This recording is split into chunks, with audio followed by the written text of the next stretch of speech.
Hi, I'm Myra Castro. The Clean Power Alliance is delivering clean electricity to 3 million people throughout both Los Angeles and Ventura counties in California with a new facility in Kern County. Hi, I'm David Compton. The Oxnard Harbor Commissioners make a bold commitment to decarbonize their operations at the Port of Hueneme after receiving some big new grants. Hi, I'm Pia Ishel. The California Energy Commission recently approved a $1.4 billion zero-emissions transportation infrastructure and manufacturing to help California reach its 2025 electric vehicle charging and hydrogen refueling goals. Hi, I'm Olivia Simonson. Drilling for white gold is happening right now in the Salton Sea in Riverside and Imperial counties with a new lithium project. All these stories coming up on this edition of PowerON.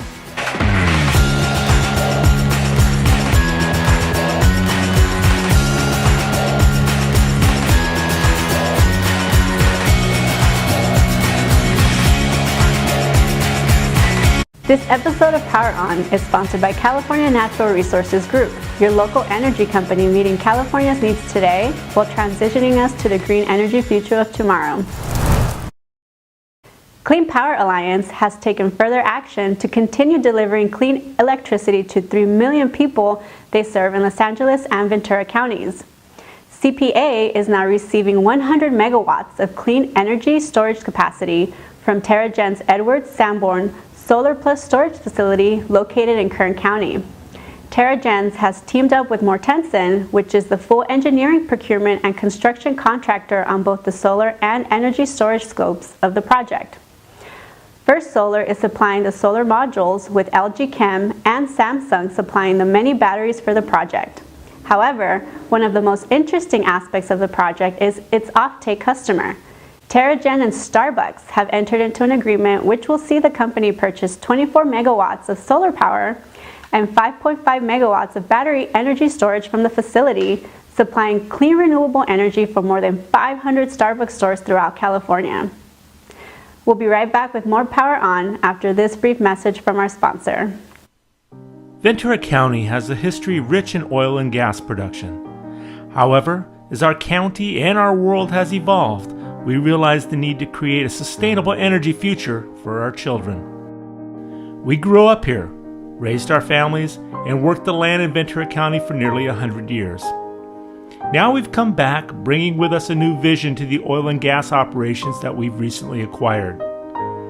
Not only does our vision include continuing to produce oil and gas in a responsible environmental manner, but it also includes building green, sustainable energy sources side by side our oil and gas production wherever geographically and environmentally possible.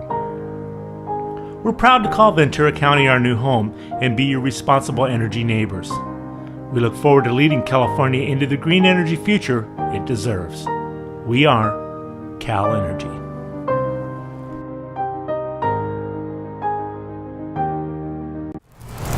The Oxnard, California Harbor District Commissioners recently voted to adopt a resolution to demonstrate their commitment to decarbonizing their operations at the Port of Hueneme. The Port of Hueneme, which is owned by the Oxnard Harbor Commission, was recently awarded a $200,000 Sustainable Power Advancement and Resiliency for Our Communities grant from the California Energy Commission to help identify the actions and milestones needed to implement medium and heavy-duty zero-emission vehicles, equipment, and marine vessels and their related electric charging and/or hydrogen refueling infrastructure. The Port of Hueneme was also awarded a $3 million zero and near zero emission freight facilities project grant from the California Air Resources Board in coordination with the Port of Los Angeles, and they've just purchased the port's first 2 all-electric zero-emission cargo handling rucks and the electrical infrastructure to plug in zero-emission equipment.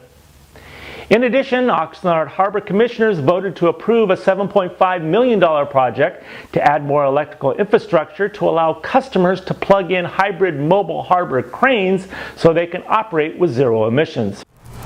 The $500 million Hell's Kitchen project to mine lithium near the Salton Sea has broken ground. Australian developer Controlled Thermal Resources seeks to extract lithium from the briny water under the ground, a feat that has been nearly a decade in the making.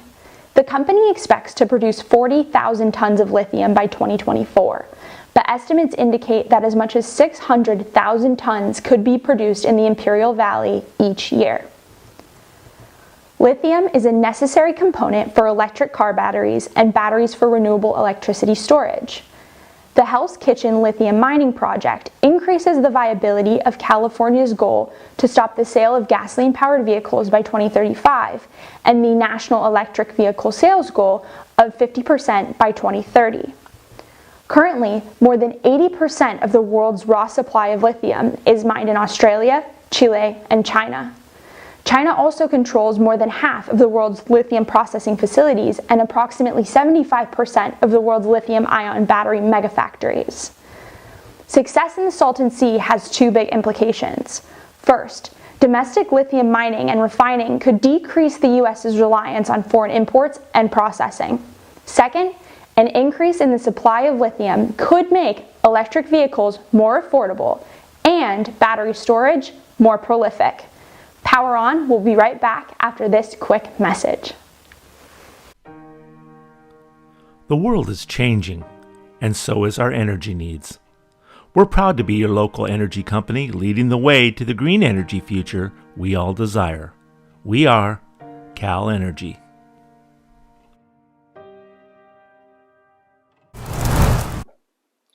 The California Energy Commission recently approved a 3-year, $1.4 billion plan to help California achieve its 2025 electric vehicle charging and hydrogen refueling goals.